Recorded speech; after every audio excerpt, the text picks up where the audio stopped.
Y'all know what time it is. Y'all don't know, y'all better ask somebody. Hat on, suit on, looking like a dapper dog, giving them all dressed like $1 million bucks, diamond things in its cuffs. Y'all tell me who could it be but Steve Harvey? Yeah, listening to me. Put your hands together for Steve Harvey. Put your hands together. Listen to Steve Harvey. Listen, Steve Harvey. Why don't you join in? Yeah. Steve Harvey. Get on, y'all. Better give me some eggs while I listen to Steve Harvey. Yeah, join in with me. Come with me, help me say. I'm so ready for home. You gotta turn it on, yeah. Turn it on. Steve Harvey in the morning, y'all. So y'all can get it on. Turn it up. Steve Harvey in the morning, y'all. Yeah. Turn your radio on. You gotta turn your radio on. Turn your radio on. You gotta turn it on.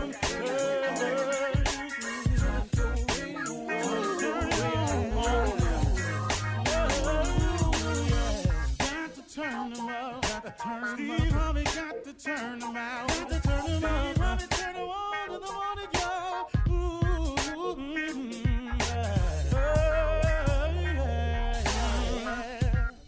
Come on, Steve. Come on. Do your thing, Big Daddy. I sure will. Good morning, everybody. You are listening to The Voice. Come on, dig me now. One and only Steve Harvey got a radio show. Man, oh man, oh man. It symbolizes just one thing to me, man. It's just a constant reminder of exactly how good God has been to me over the years.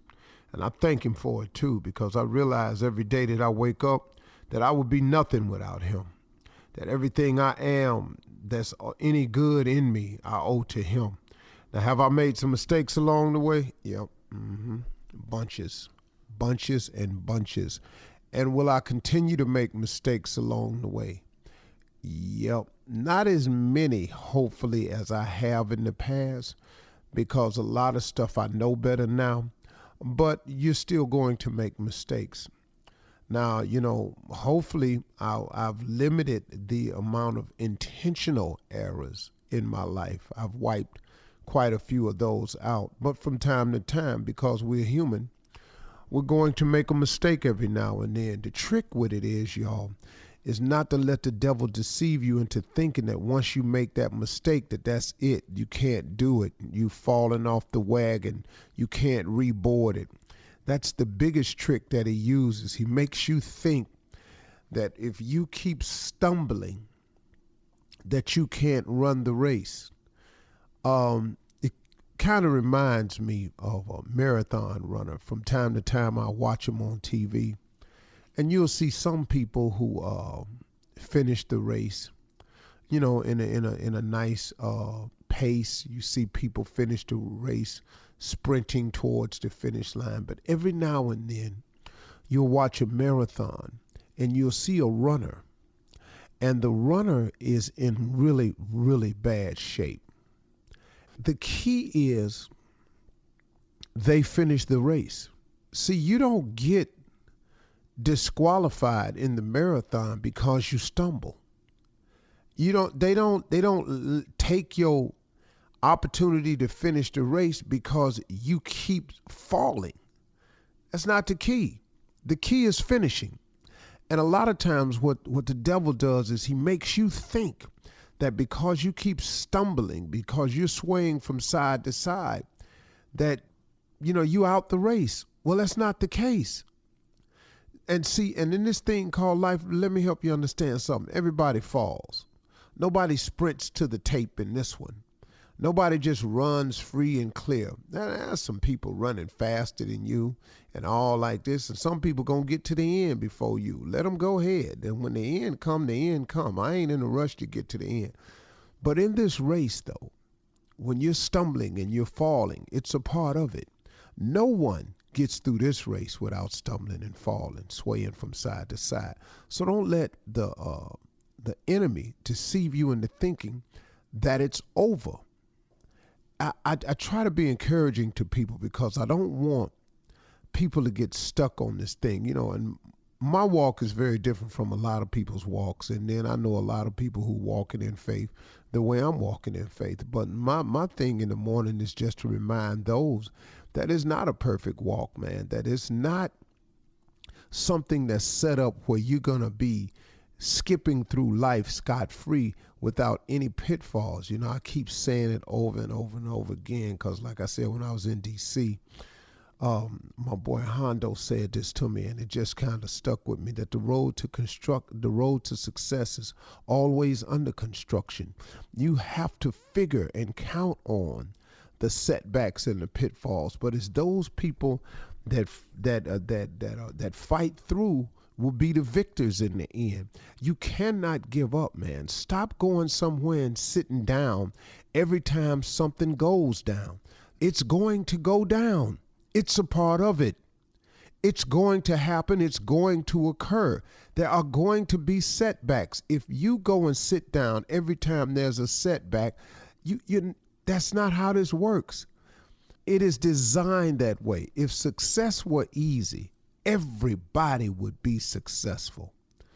But success is just reserved for those who are willing to fight through, who refuse to settle for mediocrity, who want something more. Now, don't get me wrong. Success is defined by each individual. So what I may consider to be successful, you may not consider that. What Bill Gates considers successful, I might not consider. What Michael Jordan considers successful, I might not consider. What you consider successful, your boss might not consider. You have to define what that is for yourself. It may not be monetary at all. Your level of success could be tied up in community service. It could be tied up in family. It could be tied up in the church. Your level of success could be tied up into boys clubs. It could be any number of things. Whatever your level of success is, you have to determine what that is. And the best way to determine that is to get in touch with your maker who created you, to find out what your mission and your purpose is so he can put you on track. I just had this conversation with my son, and we were talking about getting on the path that God has set up for you. So many times we find ourselves fighting through life because of so much uncertainty, because we have no idea where we're headed. It's like one of my sayings that I have at my mentoring camp for boys is that a boy without a male role model is like an explorer without a map. See, if you don't have a map laid out in front of you of where you're going, when you wake up every day, that pretty much explains the feeling of confusion, the lackadaisical attitude, the lack of purpose, the not understanding your mission, because you have not gotten in touch with your creator to find out exactly what your path in life is.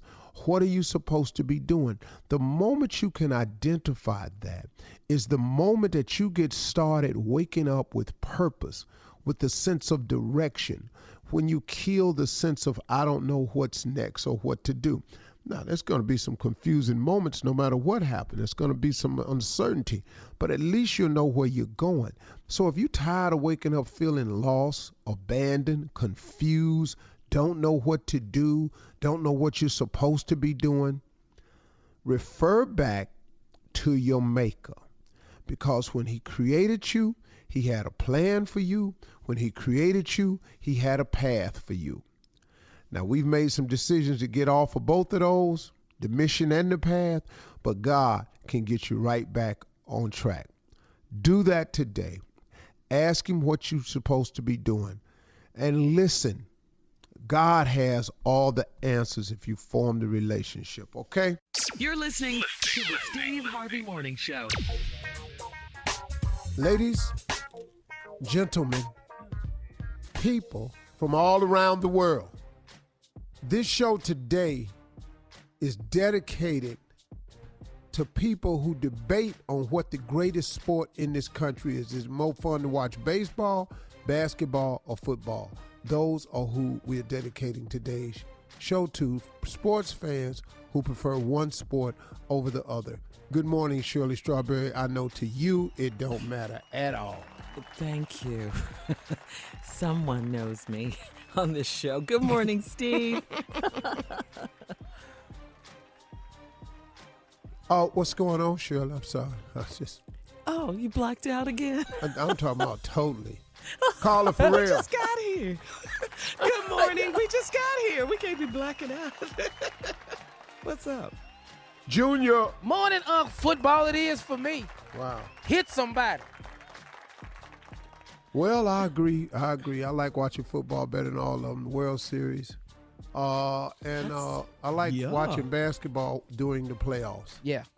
I don't care nothing about it during the season, really. You hear the Houstonians, though, when you said the World Series. You heard that. Go Stros! I know everybody in the DMV area like, whatever. Yeah, it's all good, though. All good. Yeah, and I could care less. Because the Indians aren't in it? Yeah, that's right. And we back in that drought we been in. Right on back where we was. We had a nice little run with LeBron. At least we was in there every year. Now we back out again. The Browns ain't going to be what they said they was going to be. They had a bye week last week. Now they playing the Patriots. That's a damn loss. Oh, man. Ooh. Yeah. Yeah. Baker Mayfield. Unless what? Unless 5 touchdowns. Throw 5. That's the only way they're going to win? Throw 5 and they throw Baker throw 5. Miracles happen every day. Run 2 punch That's back, right. throw 5 touchdowns. I think we can get them with 749. I think we can beat them with 56 points. I love it, Steve. There's a possibility. Anything's possible. Anything is possible. Who playing for the Cavaliers right now? We don't even know who on the roster after LeBron left. Hey, man, I don't know. Again, this is Kyrie Irving's fault. Again. He had to All leave. it is. He had to sit your behind down. But now he's in Brooklyn. So we'll see. Yeah. It'll get We good. shall see. It's going to be all right, Yeah. Steve. It's going to be It all is. right. No, it's not, Shirley. He's depressed already this morning. No, it's not. Pouting. No, it's not going to be okay. Not this damn year. You never know. The season's not over yet. I'm just, I ain't done this in a while, but I'm about to turn into a Laker fan because of LeBron. Oh, LeBron, yeah. Oh, okay. Yeah, Because he at least Cleveland boy, so. Yeah. All right, well, listen. Coming up at 32 after the hour, Sister Odell will be in the building right after this. You're listening to the Steve Harvey Morning Show. All right, our girl, Sister Odell, is here. You hear? Girl, There she is. This is her day.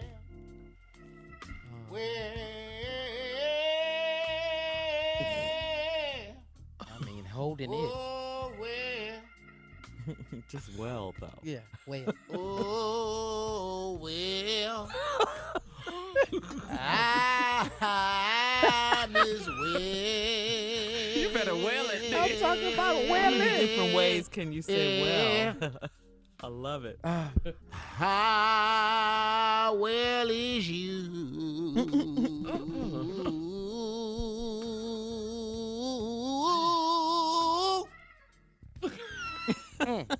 Hey, well, There we for me. Oh, hot to myself now.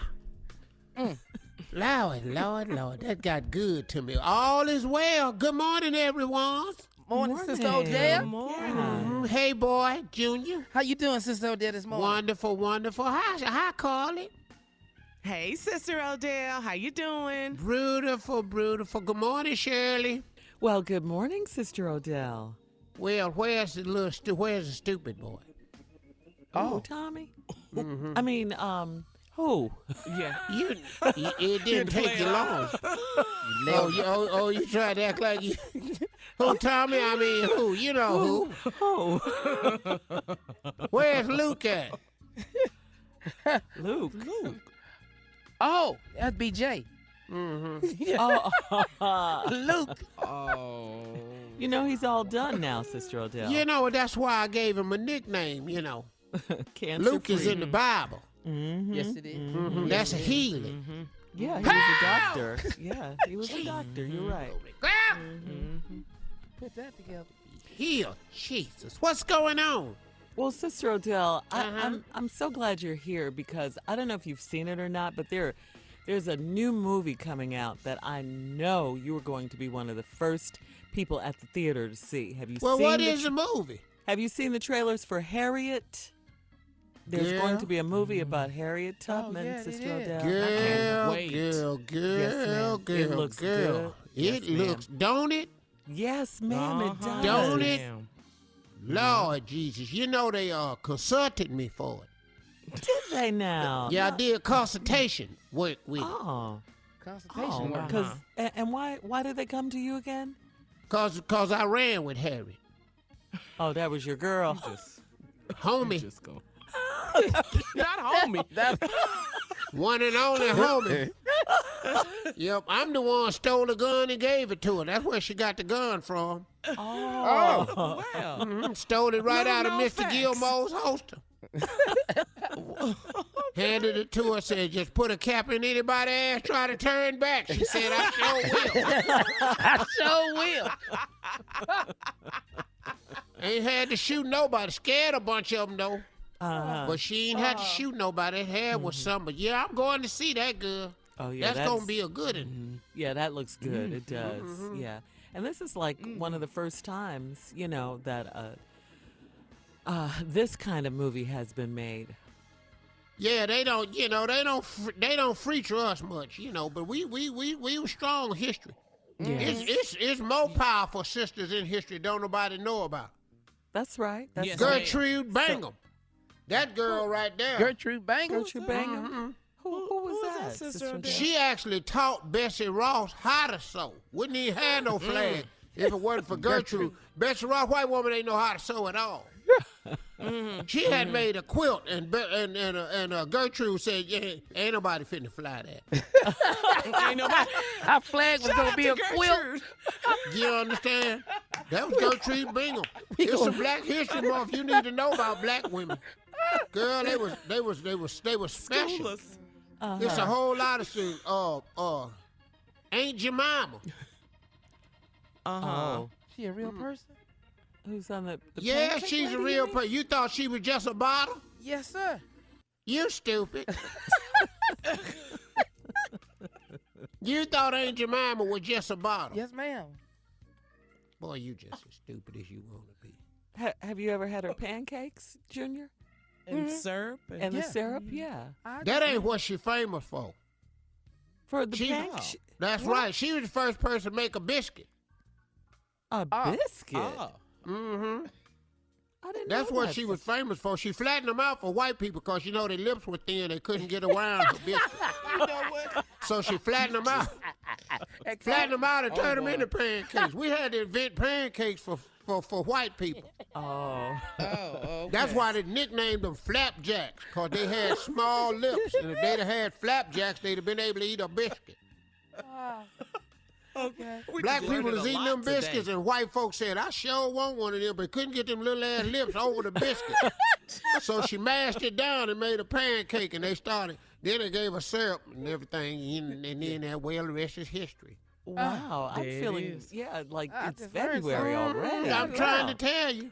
Well, I got a question for you, Sister Odell. What, sweetie? You know, you're doing, all of this Black History moments. Uh-huh. You know, the World Series is going on, too. So anything with Yes, sports and baseball? Yes, baseball. Listen to me. Baseball used to be all white men. Just a slow-ass game. And then the black started playing as Satchel Paige. You know, I dated Satchel. You know. Oh, that's right. I think you did mention that. she before. did tell us Lord, about that. And girl, he could throw it. I mean, to tell you, It don't sound that man could throw it. Well, Sister Odell, I hate to tell you, but we have to cut this a little short. When you come back next week, would you tell us more, please? Mm-hmm. I can come back on the next break. Tommy ain't here. Nobody want to hear no old ass. Oh. Well, we're going to run that prank back coming up right after this. You're listening to the Steve Harvey Morning Show. Coming up at the top of the hour in entertainment news, Megan Thee Stallion passes midterm exam, and Kevin Hart is getting better and hanging out with Jay-Z. We'll talk about both of these stories at the top of the hour, but right now, in for the nephew, she decided to stay, the one and only Sister I'm here. Odell. I'm introducing this old ass prank. Here it is, in case you ain't heard it, and I don't know where you been if you ain't. This is an old-ass bank job. Limo. Oh, I'm sorry. Limo bank job. Thank you. It's an old-ass prank. Limo bank job. This is one of my favorites, though. This is a lesson in this here. Run it, cat. Good afternoon.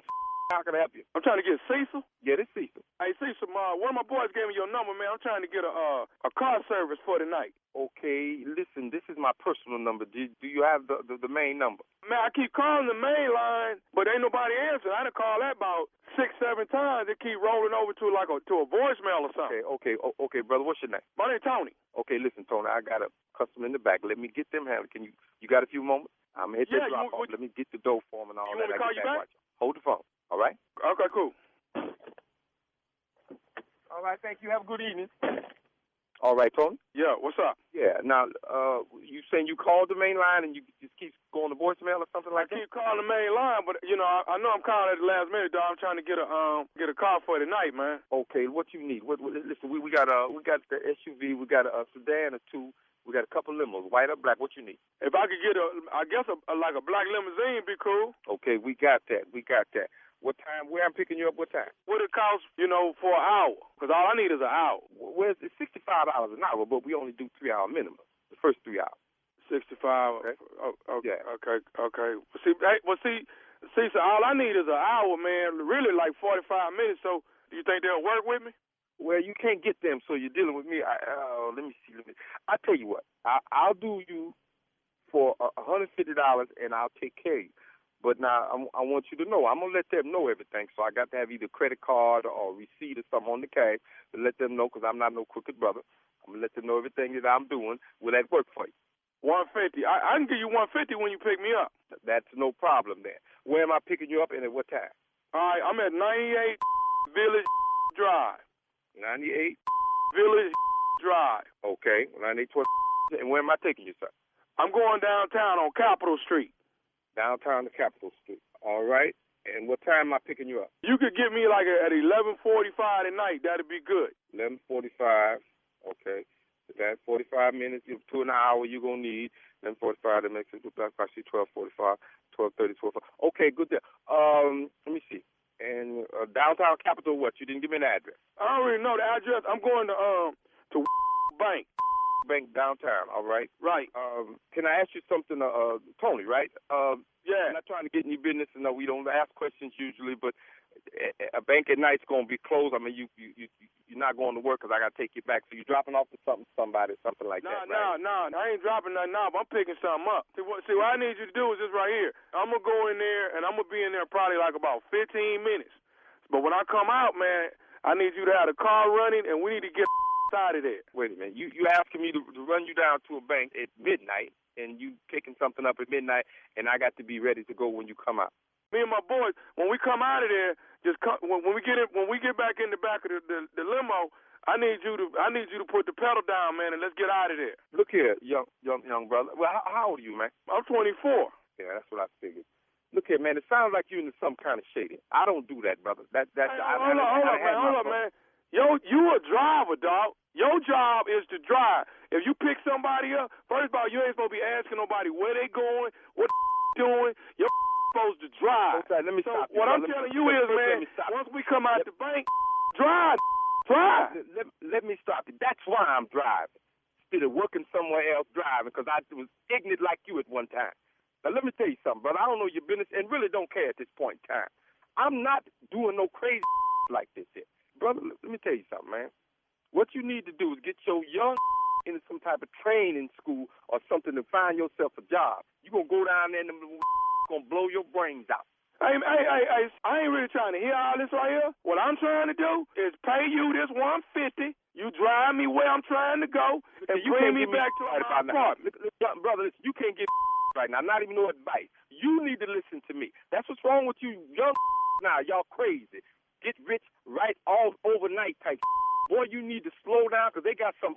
You feel me? They got some. Man, hold on, man. Hold up. What you know? You don't know nothing. You don't know me at all. I don't need to know you, brother. How you gonna be preaching to me, dog? Because I've been there, man. That's why I'm driving a limo. Because I've been there. Young brother, I'm trying to keep you from going there because you won't like it. Look at Tony, I don't know what to tell you at this point. First of all, I'm not doing it, so you can cut that out, okay?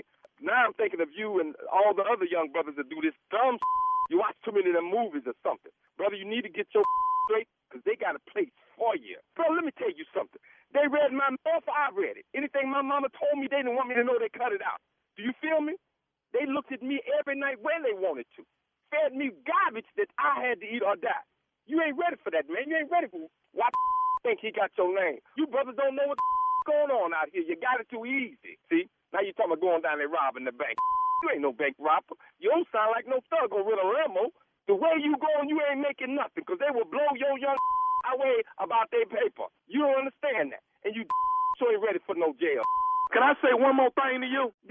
Yeah, what is it? All I want to do is tell you this, that I'm nephew Tommy from the Steve Harvey Morning Show. And your boy Cordell got me to prank phone call you. I don't give a who you are. If you around with them folks downtown, they're going to blow you well, they're going to give you 100 years under the jail. Did you just hear what I just said, though? What you said something about, well, my partner, you know, No. I said I'm nephew Tommy from the Steve Harvey Morning Show. Your boy, another driver, Cordell, got me to prank phone call you. Nephew Tommy. Oh, you mean Steve Harvey on the radio? No, man, no. Are you serious, man? Hey, Cecil, your boy Cordell got me to prank phone call you, man. Ooh, I'm going to get that. Man, you lit my fire, man. Don't you know that? I'm in my fight mode. Fight power. He said, be careful. He said, Big Cecil, he been down there. He done some time. Yeah, been there. All right, man. Calm down, baby. Calm down, man. I got one more question to ask you, man. What's the baddest radio show in the land? I won't say Nephew Tommy, but Steve Harvey Morning Show.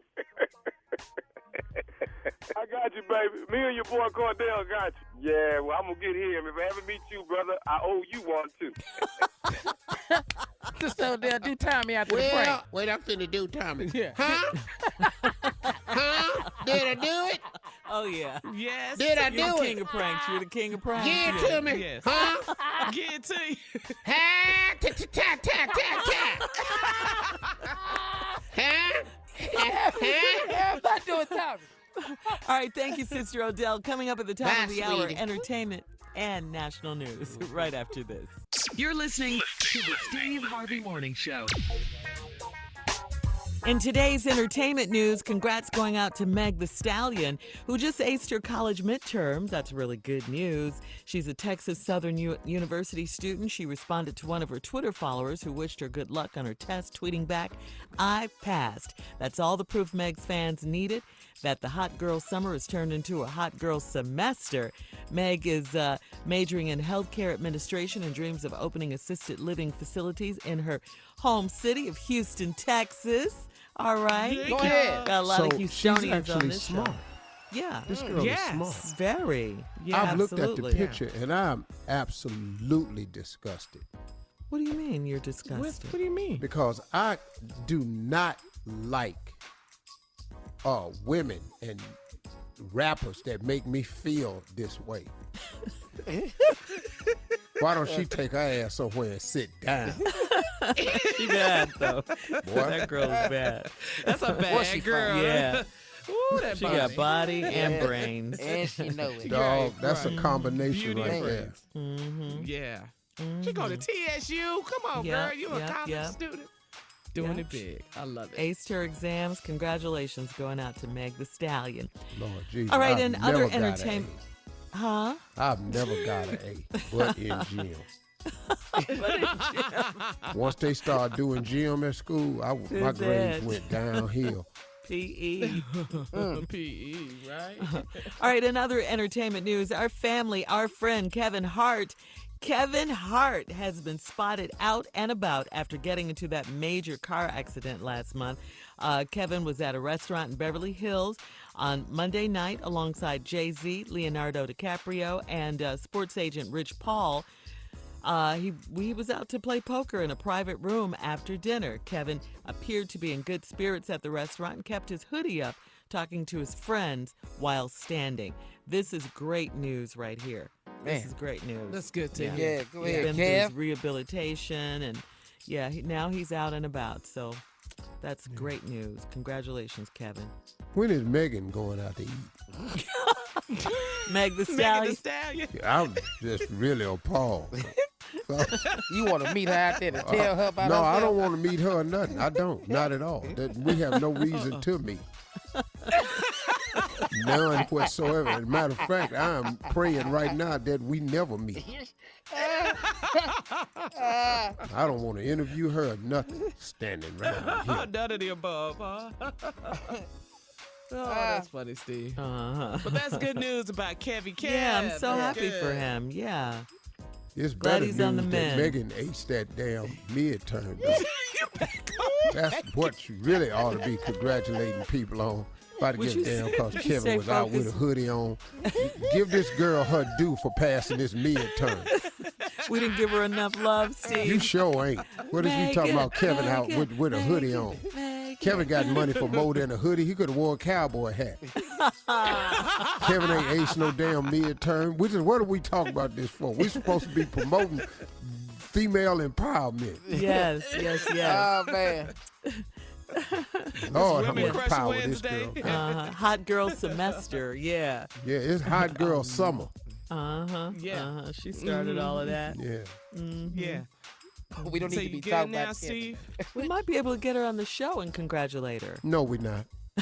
We can't have her on the show. No, you're not. As a No, special you're guest. not fitting to do that.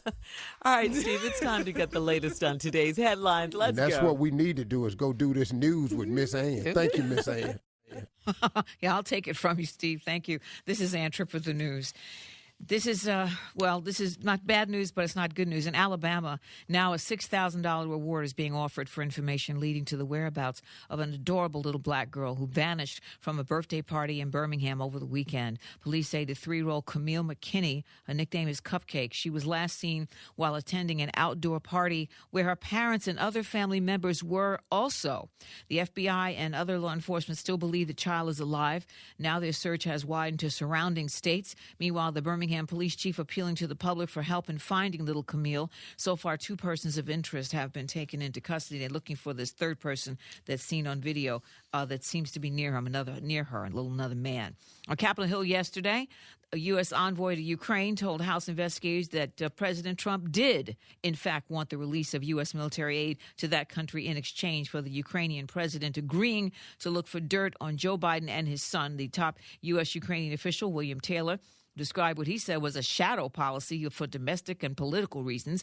Taylor's opening statement was obtained by the Washington Post, published online. Democrats say Taylor's testimony proves that the White House is the stuff that the White House has long denied is actually true. However, the White House is calling it triple hearsay. Meanwhile, Capitol Hill lawmakers mostly rejecting one of President Trump's latest tweets on the impeachment inquiry, where he likens it to a lynching. Even Senate Leader Mitch McConnell thinks it was the wrong word to use. Given the history in our country, I would not compare this to a lynching. That was an unfortunate choice of words. McConnell says Trump could have described it perhaps by saying an unfair process. Teachers on strike for the 5th day today in Chicago, affecting more than 300,000 students at issue. Better pay and better working conditions like smaller class sizes and more staff to support the students. However, while Mayor Lori Lightfoot says she'd love to provide all that stuff, she says she can't. CPS is recovering from a severe financial instability just 2 years ago. It's still borrowing hundreds of millions of dollars a year to pay its bills. Mayor Lightfoot tried to get the instructors back to work without a contract and then said, we'll work something out, but the union wouldn't go for that. Meanwhile, city officials have been keeping school buildings open for kids who have nowhere to go during the day. At least 12 white supremacists have been arrested for making threats against the Jewish community in the years since that massacre at a Pittsburgh synagogue that left 11 people dead. According to the Anti-Defamation League, the white supremacists in question taken into custody for not just threatening Jews, but also for carrying out several anti-Semitic incidents, including arson, vandalism, and the distribution of neo-Nazi propaganda at Jewish institutions. Former President Jimmy Carter said to be recuperating very nicely after suffering a pelvic fracture in a fall. Today is National Slap Your Annoying Coworker Day. Now back to the Steve Harvey Morning Show.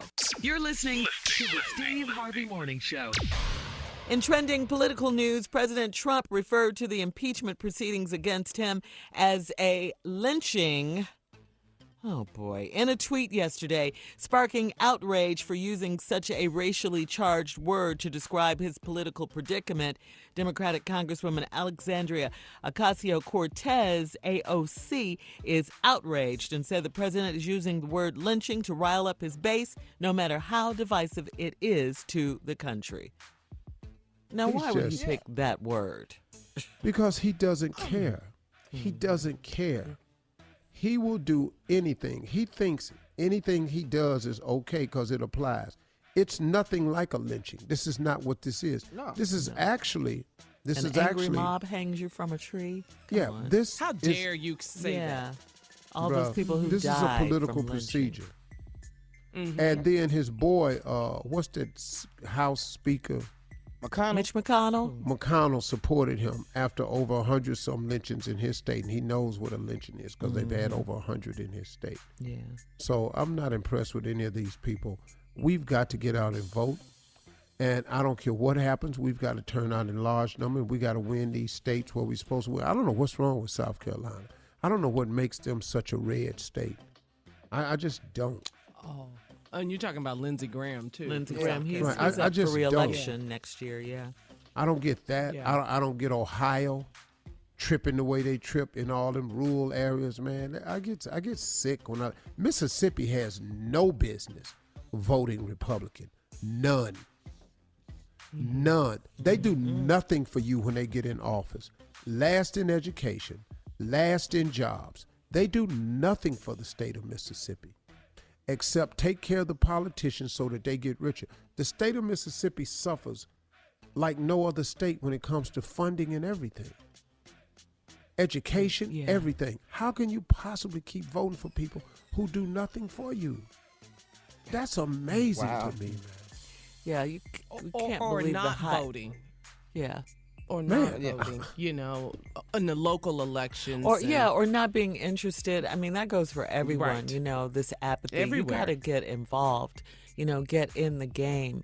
Your vote matters. All these years you've been thinking that it doesn't count. It counts. Your vote, your one vote counts. It can make a difference in these elections. I mean, the President of the United States used the word lynching to talk about impeachment. Because how does that even go together? Because he's ignorant. Yeah. He's ignorant. That was an ignorant statement. He don't care at all. Very much and so. he doesn't care. He doesn't care. As long as he gets said what he wants to say and try to get the effect, and his base is A-okay with whatever he does. He could do no wrong to his base. This is a sad state. It really is. Yeah. All right. Well, coming up at 34 after the hour, Michael Jordan said that Steph Curry is not a Hall of Famer. What? Yet. Oh. You're listening to the Steve Harvey Morning Show.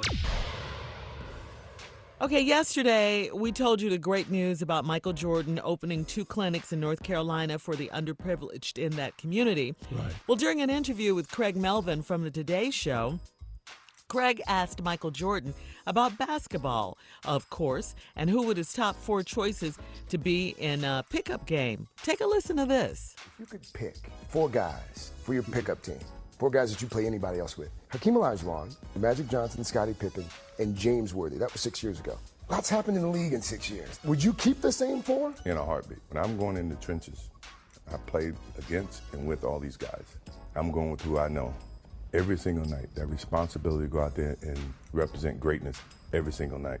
So Steph Curry shouldn't be offended when he watches. I hope not. He's still a great player. Not a Hall of Famer yet, though. What? He's tickled, what? Whoa. Well, the only reason he's not a Hall of Famer yet is because he's still playing. Oh, is that what he meant by that? Well, Michael Jordan? He's not a Hall of Famer yet because he's still playing. You don't get in the Hall until your career is finished. Steph Curry will be in the Hall of Fame because he's the greatest shooter ever lived to this date. Who was Michael Jordan's 5 again, Kia? He said James Worthy, Magic Johnson, Hakeem Olajuwon, and Scottie Pippen. Magic Johnson, Hakeem Olajuwon, Scottie. Mm-hmm.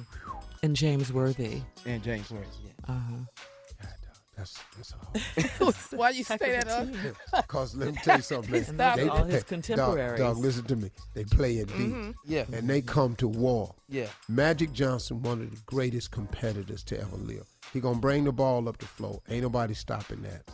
James Worthy on the wing. Scottie Pippen's defense and shooting. Michael Jordan's defense and shooting. Hakeem Olajuwon's post game. Yeah, they rough. He said he played with him and against him, so he know. Mm-hmm. Yeah. But the game is different, right, from when Jordan played? It's a totally different game to me. Now, because it's hard to judge then and now. Because the way the game was played now, you could hand check. People played center, stayed at the house. All this alley-ooping and dunking would not be happening because there were no flagrant fouls. It was just a foul. So I got my 6. Okay. And these 4, you're not going to believe these 4. These first 4, I'm about to knock your ass out. First 4 fouls? Oh, the first 4 fouls. You're not coming in here for foul number 5 because there were no flagrants. Okay. You could hand check. You couldn't play zone. You had to play man. Right. And it was a physical game. These little calls they making now would never be calls. And so it would be a war. So you're saying the way the game is, the referees, the way they play now is just totally different. It was more physical back in the day. Much more physical. The players were stronger back then. Now the players now appear to be more athletic. There's a lot more athletic, taller players because of the diet that they're eating. And they are very athletic today. Make no mistake about that. Yeah. But that athleticism, you have to, in order for it to work, you have to come to the paint to use it. And the way the game was played, that would not be happening. Well, it seems to me, I was on SU and Junior. LeBron seems physically strong. What, and not me? He's a well, you can listen. LeBron James could have played back in the day. I believe that. I believe that with my heart because physically he's a specimen. Yeah. LeBron James could have played back in the day. The stuff that you see happening on the court today, James Harden wouldn't be shooting all them shots he's taking. No, he getting hit in the stomach at some point in the game. Yeah. Somebody dead in the rib. Yeah. You ain't gonna show these no more. Yeah. I tell you who was ugly, man. Bill Laimbeer. He was messed up, man. Chicago Bull, yeah. No, Bill Laimbeer was a Detroit Piston. Shirley, let us talk about this stuff. That's what I meant. Okay? That's no, what you I didn't. meant. No, you didn't. Shirley, I want you to stop. Get out this damn phone. Same thing. Same Close, thing. Midwest. Dang. All right, listen. Michael Jordan. It's time for another prank. Nephew Tommy is out today. Junior will be in for the nephew right after this. You're listening to the Steve Harvey Morning Show. All right, coming up at the top of the hour, right about 4 minutes after, it's my strawberry letter for today. The subject, he could have her if he wanted to. But right now, nephew's out, as we mentioned, and a special guest, Sister Odell, is back to introduce today's prank phone call. Oh, but look at him. In Jesus' name. Yes, ma'am. Well, you know, y'all appreciate y'all letting me play along with you. I'm finna do the prank for the stupid. Yes, ma'am. Yes, Okay, what is the prank today is your baby peed in the pool. Well, that's what it is, sweetie. Ain't no need of you looking at me. You know, cross-eyed. He does these pranks, and y'all allow this type of stupidity on your show. You know, he just dumb as a doorknob out there letting the little boy pee in the pool, and now he wants to prank somebody about it. Okay. Somebody gonna hit Tommy in the head, bust it down to the white meat. That's probably gonna happen before the year go out. Gonna catch him in the grocery store with a number in his hand, waiting on to get him some lunch meat. Wow! Walk right up to him. Is you, Tommy? Yeah. Pow! Let's go, Cat. Come on, peed in the pool. Hello? Hello, I'm trying to reach. Can you hear me? Yes. I'm trying to reach Anastasia. This is she. How you doing, man? Listen, I'm Glenn, the lifeguard over here at the pool, here in the apartment complex. Yes, sir. Do you have a son named? Yes, sir. Is everything all right? Yeah, everything is fine. I mean, a quick question, ma'am. We got a situation here with. What's going on? We're not going to be allowed to let him swim here at the pool in the complex anymore. What? We got what you mean? Your son. I mean, he swims here pretty much every other day. You know, I'm always here seeing him swim. But it seems like is, you know, we've been trying to figure out who it is. Your son keep peeing in the pool. Man, my son ain't peeing no pool. Ma'am, I don't want to get into it with you. Your son is. We finally narrowed it down. Your son is the one that's peeing in the pool every day. And, you know, it's really a bad thing. We can't continue to keep letting him come over here. We got to ban him from the pool. My son don't pee in no pool. We ain't nasty like that. Did you take them to be in the pool? Why the you gonna say it's my son in the pool? Well, your son is the one that be making faces and stuff, and I know that's what he doing. He in there peeing. Your son is the one that's peeing in the pool. You making faces? He be making faces, so I know he in there peeing. What that got to do with a he can be making faces because pool cold or something. What the hell you gonna say he's in the pool because he making faces? Ma'am, I'm not gonna go back. He not nasty like that. I teach my kids better than that. He ain't in no pool. Hey, lady, I'm not gonna. All I'm saying is he can't come over here and swim anymore. He's banned from the pool until we rectify this problem. Now, as long as I'm paying my when he gonna be in that pool, and we don't in no pool, when he gonna be down there tomorrow. Matter of fact, I'm bringing all my kids to the pool. No, we gonna all in that. Ma'am, I'm not finna sit here and go back and forth with you. All I'm trying to tell you is this right here. Your son has been peeing in the pool. My boss wants me to ban him. If he's not the one, then we will allow him to come back later. But right now, we're singling people out, and your son, you know, it just seems like he's the one that's doing it. What you say your name was? My name is Glenn. I'm Glenn the lifeguard. That's who I am. Now, what's your real name? Glenn what? Because I'm supposed to be calling me. You ain't got no business calling my phone talking about my son no fool. I'm not at liberty to give my last. I'm not at liberty to give my last name. The bottom line is we can't have your son in the phone. What? But you at liberty to call my phone, but you can't give me your whole name. Okay, listen. I'm not. All I'm supposed to do is call you and let you know that we banned your son from getting in the pool. I don't give a what you talking about. You can't ban my son from playing the lifeguard. Get a real job, a summer job. Do you got a job at all? Calling my phone, you silly. You know what? You ain't about and you can't stop nobody from coming to the pool, and we gonna be down there tomorrow again. And if we did in the pool, do your job and clean that out. Man, let me say this to you: if your son comes to the pool tomorrow and get in the pool, I'm snatching your son out of the pool. I wish you would. I wish you would. You don't need a lifeguard. You snatch my son out of the pool. I wish you would. What time the pool open at 10 o'clock? We gonna be there at 9:30. You got me up. Come on, you gonna snatch about to be in a pool. You gotta lost your mind. Hey, ladies, the problem is whatever. Your son has been singled out. All the other kids are pointing at and saying he's the one that's doing it. Your son is the one that's being whatever. He's peeing in Whatever. Okay. For right now, all I'm asking you is keep your son away from the pool for the next 2 weeks. If we find out that it's not him, we'll allow him to come back, okay? Hey, he ain't staying away from the pool for 2 weeks, and if he do, he gonna come back and do some more pool. I'm gonna tell him the whole 2 weeks worth of and go back to that talking about my son in the pool. You can tell by his face. You said, what your boss said? How the you supposed to be watching for life? You watch in the pool. You unlock your mind. You must not know who the you talking to. I will be down there tomorrow. Me and I'll 5 of my kids, and they don't get in the pool too. Know who the you think you all them kids over there, getting them in the pool. Let me tell you something. Don't you bring them kids over there and bring them in the pool. No, none of your children. I don't give a what you say. You don't run. You a lifeguard. Get real. Listen, lady, I'm not going to continue to go back and forth. I got one more thing I need to say to you, and I'm done, okay? One more thing, and I'm done. You ain't got to say to me. I do have one thing I do need to say to you. What the you got to say to me? I need to say this.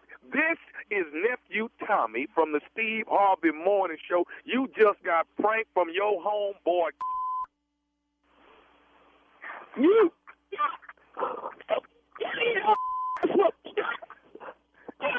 Hello? I'm a kid. Look at man, look here. Nephew Tommy, man, you about to get this life going. Look at this fool. Y'all play too much. Y'all know y'all play too much. Don't raise my blood pressure for nothing. I'm walking toward the pool now. I thought you was coming to the pool tomorrow. I was coming to the office today. And they still was opening the 5 o'clock office to tell me I done call my files about my son in the pool. I was gonna come now. Take care of them kids, baby. I got one more thing I got to ask you. What is the baddest radio show in the land? The Steve Harvey Morning Show, baby. The Steve Harvey Morning Show. Well, huh? There we go. Come on, Sister Odell. Huh? Did I do it? Come on, Sister Odell. I'm doing Tommy right. Did I do it? Yes, ma'am. Did I do it? Yes, ma'am, you did. Yes, ma'am. Is I'm the greatest? You're the greatest. Huh? You're the greatest. Yes, ma'am, you Yes, are. Huh? Give it to me. All time. Yeah. Give it to me. Come on, Junior. Come on, all time. You greatest. That ain't enough. I need more. I'm insecure. Come I on. don't see nobody else topping this. Come on. I'm more insecure than that. What else is we can't wait for you to bring them in here. You the best Yeah, that's it. That's it, Junior. Give it to me. Hey, listen. Yeah. I'm going to be down at Bailey's Funeral Home this Saturday.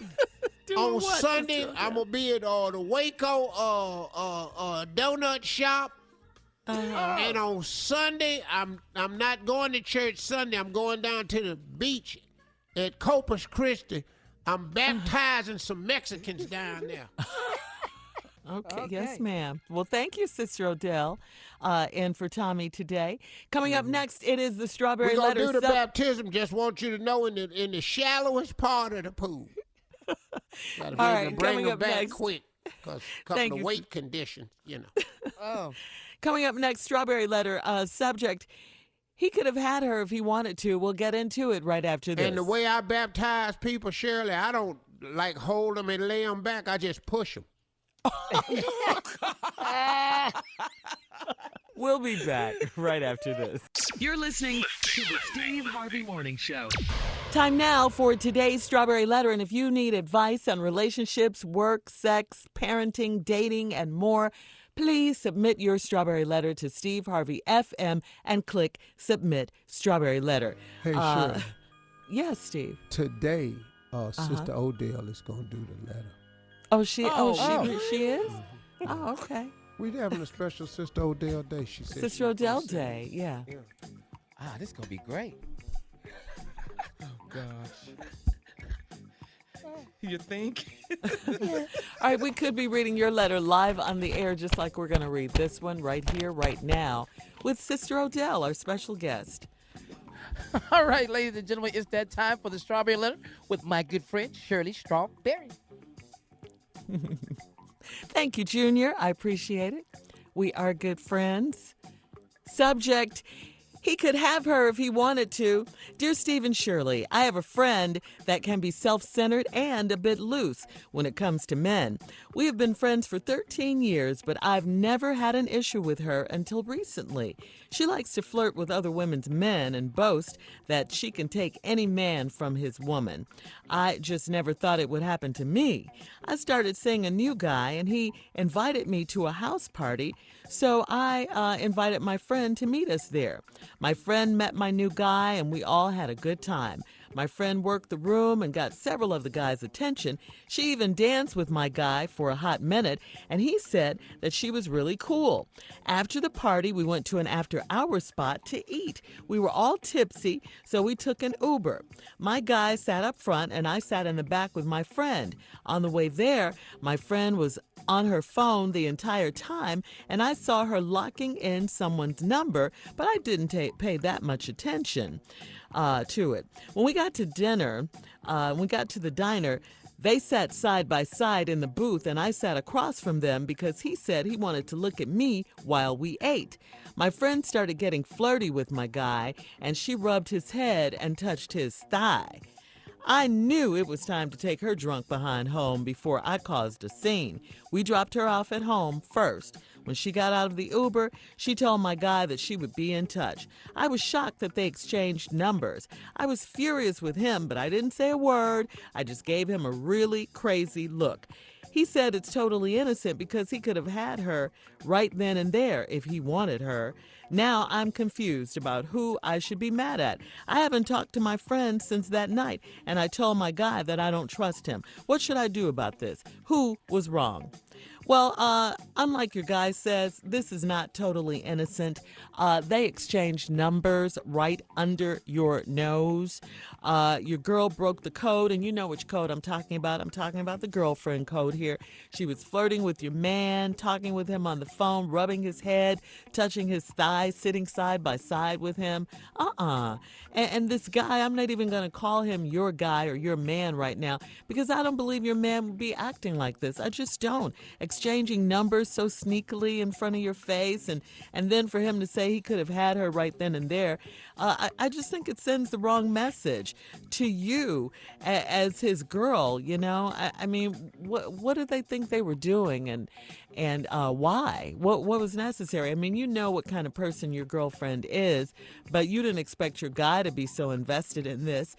They're both wrong. You're not wrong. Only thing you were wrong about was not saying anything to him, not checking both of them when she said, "I'll be in touch."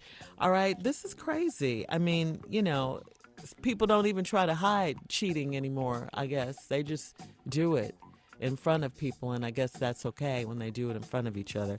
I don't know. This is crazy to me, and your girl, I don't care how drunk she was out of order, and your guy, too, or this guy. All right, Sister Odell is in for Steve Harvey today. Take it away, Sister Odell. Oh, still the music. Jesus. I love it. Well, you know, it's amazing. First of all, thank y'all for letting me do the strike. I've never done one of these. I know, Sister Oh, Odell. Sister Odell, more than Well, it's probably going to be welcome. my last, because here we go. Welcome, though. Thank you, Shirley. You're Thank you for welcome. having me in the old segment. I've always liked it. I've been waiting for years to get invited, so let me try to do it the right way for you. Yes, ma'am. You know, she got a friend that's self-centered and a little loose, and then when it come to men, that means she's a floozy. Floozy. A floozy, you know, modern day, that's like, hoeing. Oh, And so, okay. you know, they've been friends. Watch out, Carly. This is Christian radio. Hoeing is the same thing you do when there's weeds coming up in your garden, and you got to go out there and get a hoe, and you got to hoe the row. Garden That's called tool. hoeing. Yes, ma'am. Mm-hmm. Yeah, Yes, that's ma'am. all that is. She just garden tooling, that's all. And anyway, I ain't never had no issue with her, you know, because, you know, God loves everyone, Yes, even ma'am. the loose. You know, she liked to flirt with other women's men's. Mm-hmm. You know, and she run them out that she could take any man from his woman, you know. And I ain't thought nothing of it because, you know, she know I killed 2 of my ex-husbands. Wait. Did you want to announce that on the radio in front of millions? Well, it was over 35 years ago when, I was cleared. I don't think murder has a statute of limitations, though, Sister Odell. Well, they didn't know. They don't know which husbands I'm talking about. They ain't never show up nowhere. They didn't look for black people that hard back in the day.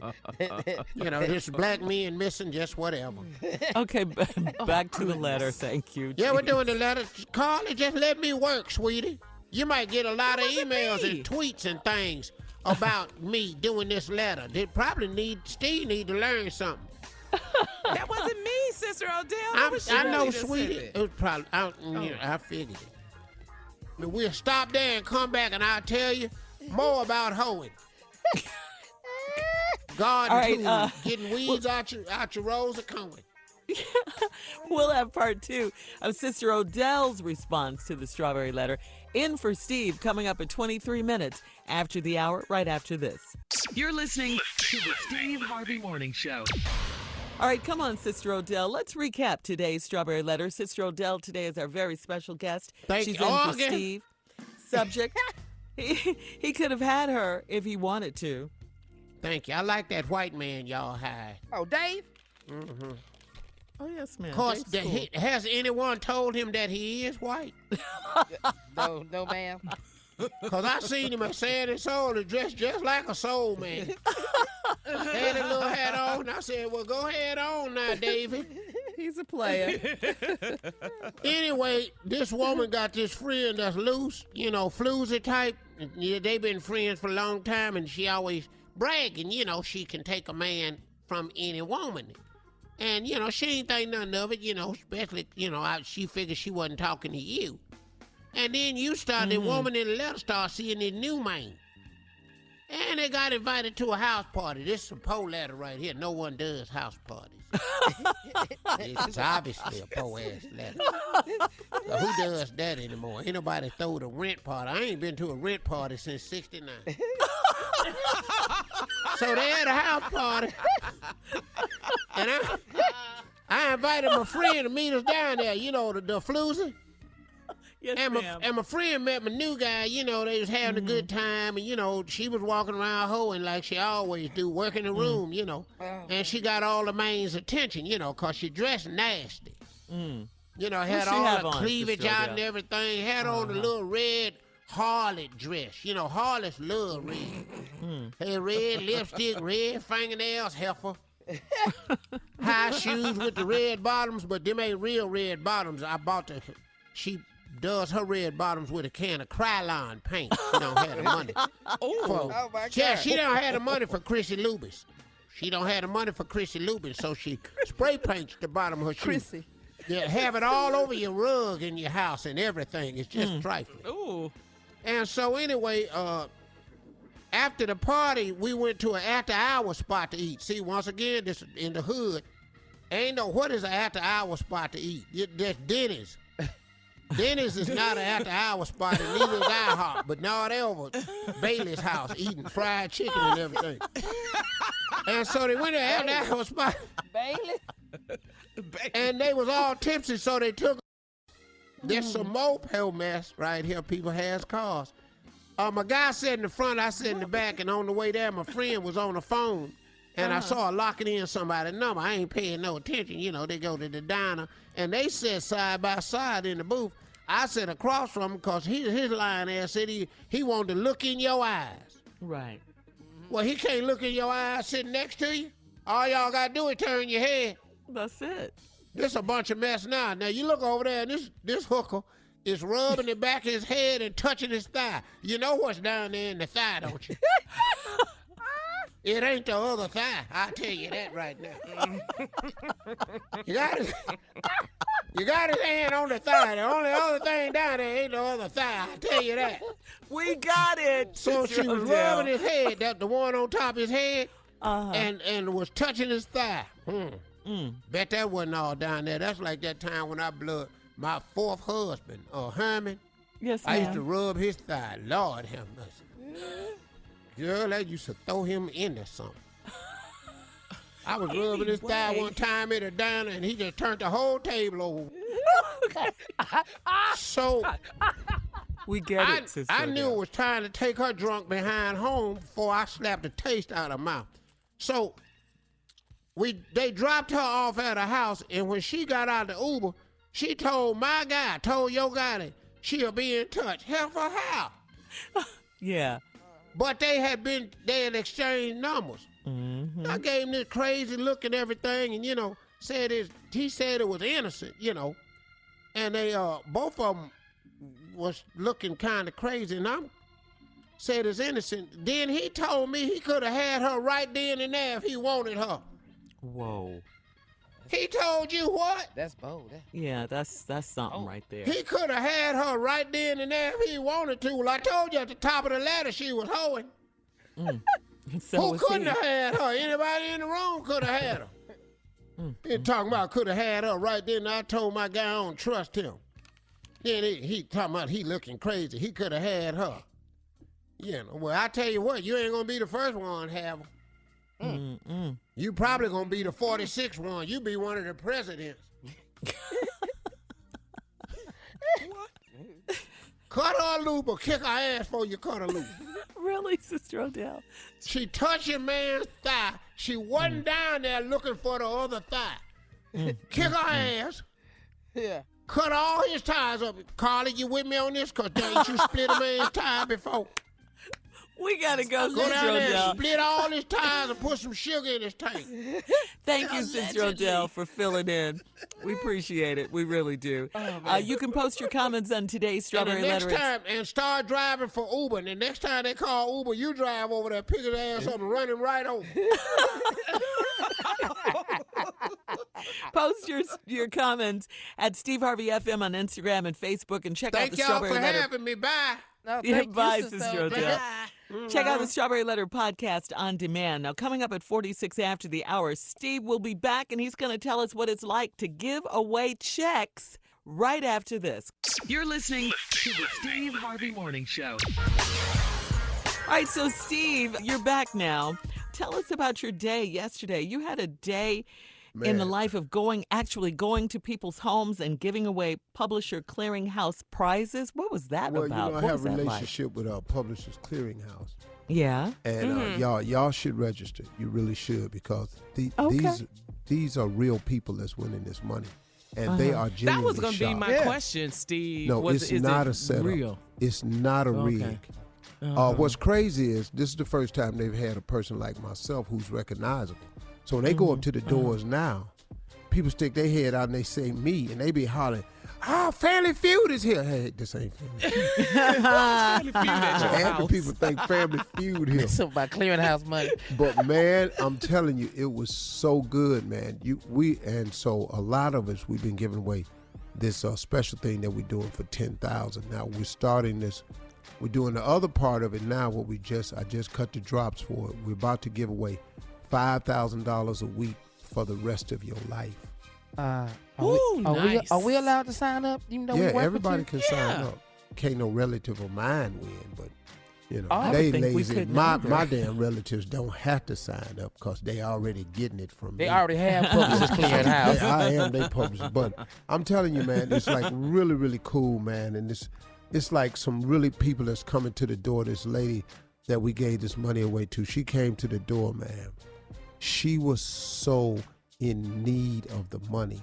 And the cool thing about Publishers Clearinghouse is they give you these big fake checks, right? But after you take the big check, we hand you the actual cashier's check with your name on it. I mean, you go to bank that day. It You ain't take no that wait. money. It ain't Oh, none of no. There is no waiting. You get the money that day. And these people really need the money. And some people are winning, man. And so now we're doing $5,000 a week. Now we're doing, they got a new one where we're doing $5,000 a week for the rest of your life. And then we do $5,000 a week forever. So in the event that something happens to you, even if something happens to you, you can grant the money to a family member. So if you pass in 20 years, you can give it to your kids, your grandkids, and they'll keep getting the $5,000 a week for their entire life. Yeah, man. Yeah, it's really, really big. It's really cool. It's not fake. They didn't ask me to do that. I'm not paid to, do these commercials. This is not a commercial. I'm just telling y'all on the real, on the low, y'all need to register. All right, Steve. We will. Coming up at the top of the hour, does being scared make you want to get busy? A study says yes. We'll talk about it right after this. You're listening to the Steve Harvey Morning Show. Well, does being scared make you want to get busy? Get busy. You know what that means. A study says yes. If someone is yelling boo, makes you want to hook up with your boo, you're not alone. Experts say shriek-inducing horror film scenes can make you feel horny. According to Leah Holmgren, a Manhattan-based intimacy and relationship coach, it's a matter of simple human instinct to want to be close to another person when you're scared. This phenomenon is from prehistoric times when we needed to bond, especially in dangerous situations, and increase the chances for survival. So guys, Junior, Steve, what horror movie scared you so much that you wanted to, knock the boots, get busy, whatever? Yeah, Nightmare on Elm Street for me, because I had to stay woke. You go to sleep, Freddy on your behind. Yeah, just keep going, boo. Yeah, we watched all of it one time. Sure, we watched it from 1 to 10, just to stay up. That would do it for me. That's kind of weird. I know it is. Yeah. I mean, I see if you go together to a movie and you guys, you're scared, so you're cuddled up in the movie and everything. But after the movie, it's over, right? Watch it at home. Yeah, I'm gonna tell you right now, it don't do that to me. Yeah. Right. What Matter of happens? fact, I don't. First of all, I don't go to scary movies. So I don't know what the hell they do. Last scary movie I went to was The Exorcist. And that did not induce The Exorcist. I was about 16. That's when you and your guys sat next to each other. Now, I tell you what do make me want to get busy. Like if I'm getting cold, if it get cold outside, I want to do something. If I got the flu, I want to do something. Flu? Yeah, Wait a minute. So being sick. If it's dark outside, I want to do something. Everything other than a scary movie sounds like. As soon as I wake up early in the morning, that's a good time. Yeah. That right there. But can we back up to the flu? Can we back up to that? Yeah, if I How got do you the have flu. the energy? I don't need the the energy. strength? I just want to feel better. If I'm doing something, I'll forget I got the flu. Oh, yeah. Oh goodness! And then give it to your wife. Yeah. Give well, the flu you probably to your got wife. it anyway. We in here laying around. I'm like, we'll do something like if I got a fever. Yeah, I want to do something then too. But then I promise you, then I can always say this gonna be hot. Yeah, that's cool. You ain't got to be cold no more. Yeah, I ain't got to lie. Girl, you better come on. This finna be hot. And it is, it's just like that, So you gotta know. You gotta know what it is that turn you on. Like if I make a left turn and I should have made a right turn, I want to do something. Don't take much. It's just like so if you everything sit over there, but a scary movie if makes you want to. Oh, all right. You trying That's to for holler at me?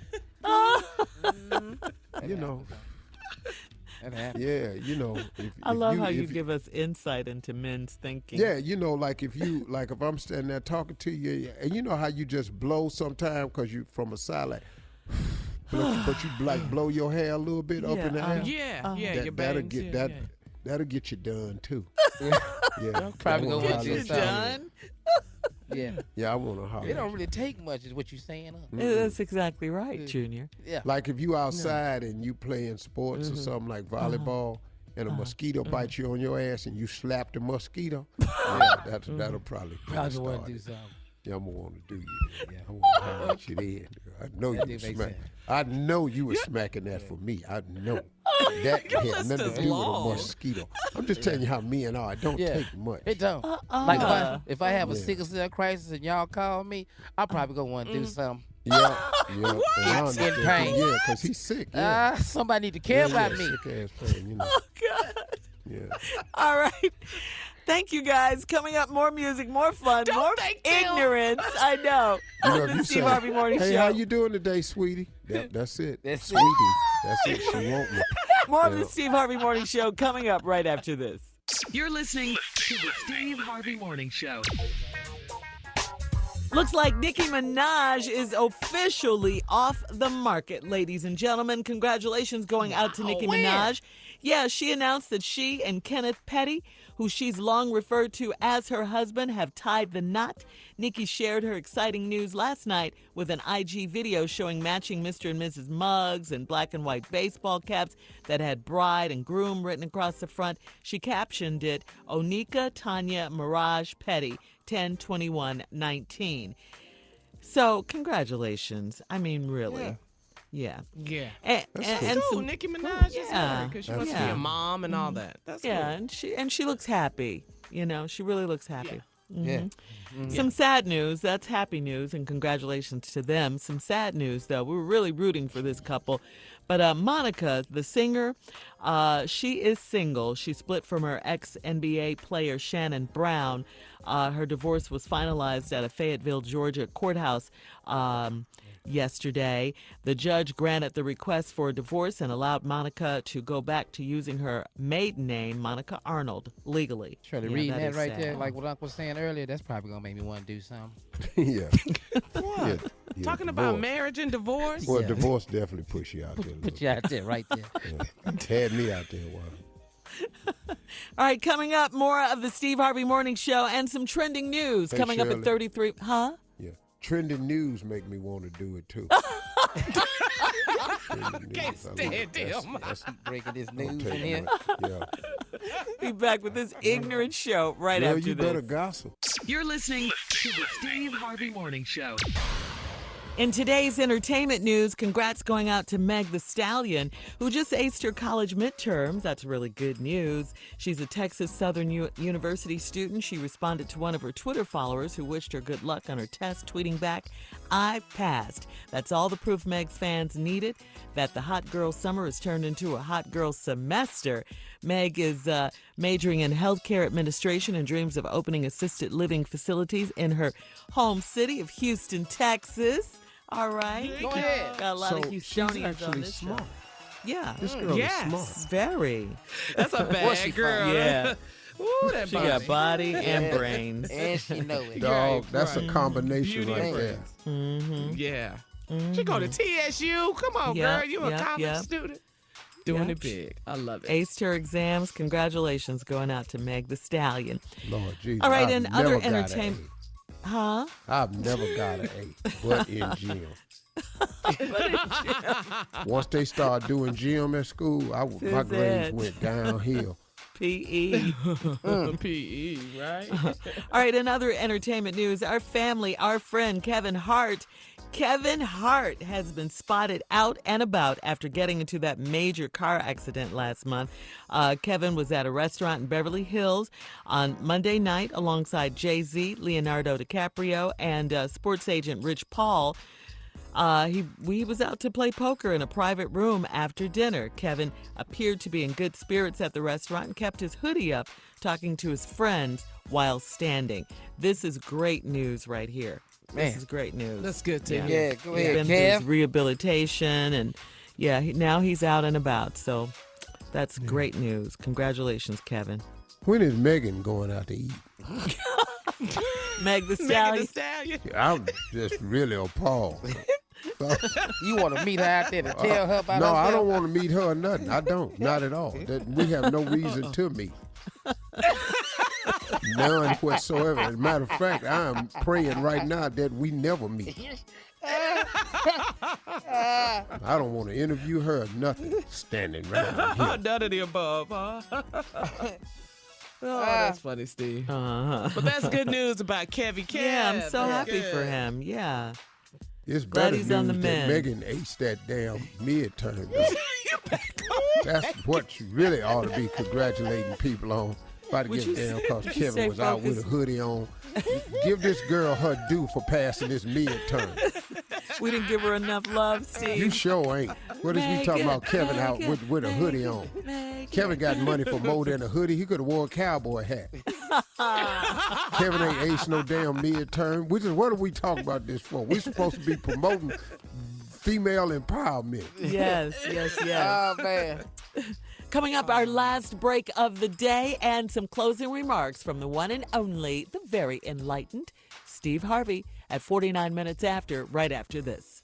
You're listening to the Steve Harvey Morning Show. All right, Steve, here we are, our last break of the day. It's been a good day. Yeah, really Fun day. Yeah, Been great. Yeah, great day. Hump day, Wednesday, Yep. week. Hump day. It's dope. Yep. All right, Steve, you want to Hey, take us home with some closing remarks? Yeah, let me share something with you that I was thinking and I was learning, in my morning meditation. I try to look, first of all, let me say this. I am not perfect, nor do I claim to be. I ain't telling nobody I got it all together, 'cause I don't. I'm still changing, still growing, still belonging, still trying to get it right. But when I learn stuff, man, I like to share it with people, because I think there are a lot of people like me out here who want to do right, and they have some struggles with it.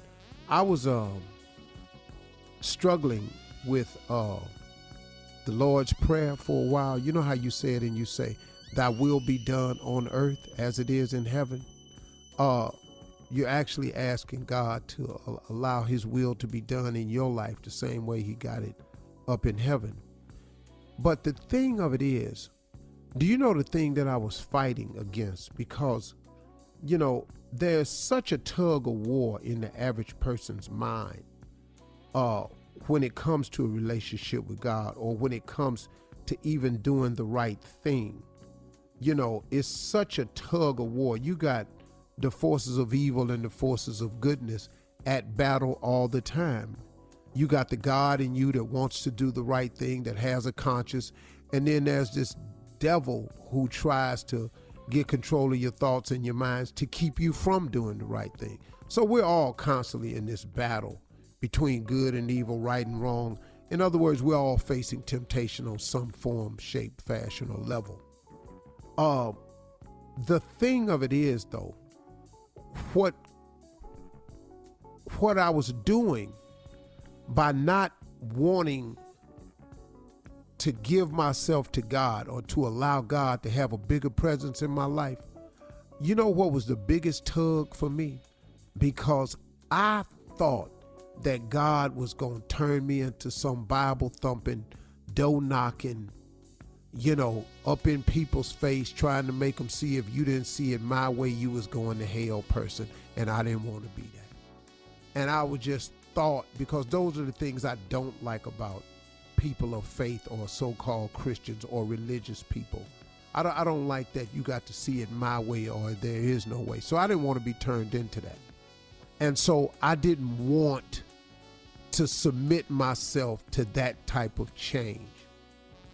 The other reason I didn't really want to really commit myself and say, "God, do with me what you want," is because, like a lot of people, I just didn't want to stop doing what I was doing. I'm just being real with you. I just liked the things I was doing, and I didn't want to have my conscience worrying me about it, even though it was. That way, if I don't commit or let him have his way in my life, then I ain't got to have that fight. I just do what I want to do. Well, what I learned, though, was God don't need everybody to knock on doors, become Bible-toting, Bible-thumping religious zealots that drive people crazy. That's not for everybody. As a matter of fact, I don't really think he wants anybody to be getting on nobody's nerves. That's a way to be a witness without getting on people's nerves. That's people trying to do more than they ought to me a lot of times. It's just me talking. It's an opinion. You don't have to agree with it. But what I did found, that God takes you just the way you are. He know what you've been going through. He know the life you done had. He not going to take all of us and turn us into religious zealots. He wants some of us to walk in a way where it can draw other people. He got some people going down pathways to go into prisons and get people. He got some people that go into clubs and get people. He got some people that just get you when you come to church. He got some people whose light they just got shining on their job. He got some people who just a mailman that comes by with a happy face and witness to people. He uses you the way you are.